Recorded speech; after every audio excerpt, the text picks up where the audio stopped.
असली गरीब कौन? रमेश हंसते हुए। भाई, मेरे पापा बताते हैं कि मेरे दादा बहुत गरीब थे। फिर पापा ने मेहनत की, फिर मैंने भी पढ़ाई लिखाई करके मेहनत की, और आज देख मैं कहाँ हूं। राम्या हैरानी से, अरे वाह, तो भैया आपके दादा कितने गरीब थे? रमेश गंभीर होकर, बहुत गरीब थे, बहुत ही गरीब। राम्या चौंक कर, सच में? तो क्या घर भी नहीं था उनके पास? रमेश गर्व से, अरे घर था भाई, 400 गज का प्लॉट था गांव में। 200 गज पर घर बना हुआ था और सामने 200 गज खाली मैदान था जहां हम बचपन में खेलते थे। राम्या थोड़ा मजाक उड़ाते हुए, अच्छा, और आपके पास अभी?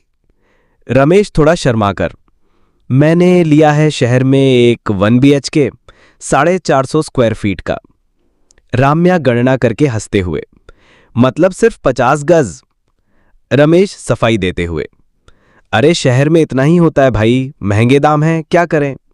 राम्या जिज्ञासु होकर, तो आपके दादा गरीब थे, क्या उन्होंने कभी कर्जा लिया था? रमेश फौरन, नहीं भाई, मेरे दादा ने कभी कर्जा नहीं लिया, जो कमाया वही खाया। राम्या, और आपने? रमेश हल्की हंसी में छुपाते हुए, 450 स्क्वायर फीट का जो घर लिया उस पे 60 लाख का लोन है, स्कूटी भी लोन पर ली है। शहर में चलता है थोड़ा बहुत कर्ज।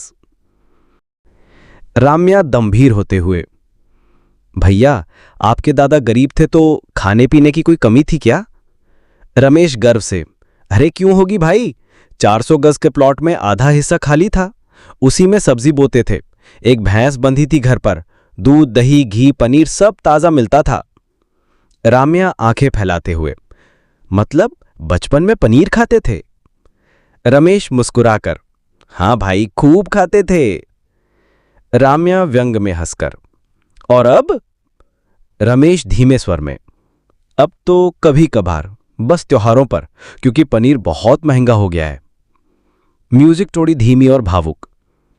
राम्या तंज कसते हुए, भैया एक बात कहूं, मुझे तो लग रहा है कि असली गरीब तो आप ही हो। गांव में दादाजी के पास सब कुछ था, जमीन, घर, दूध दही ताजा सब्जियां और सबसे बड़ी बात सुकून। और आप शहर में 50 गज का घर, 60 लाख का कर्ज, महंगे दामों पर खाना और दिन रात चिंता। रमेश सन्न हो जाता है, कोई जवाब नहीं देता। राम्या धीरे से, भाई शहर में आ जाने से और कंप्यूटर पे काम करने से इंसान अमीर नहीं हो जाता। चलो मैं तो वापस अपने गांव जा रहा हूं,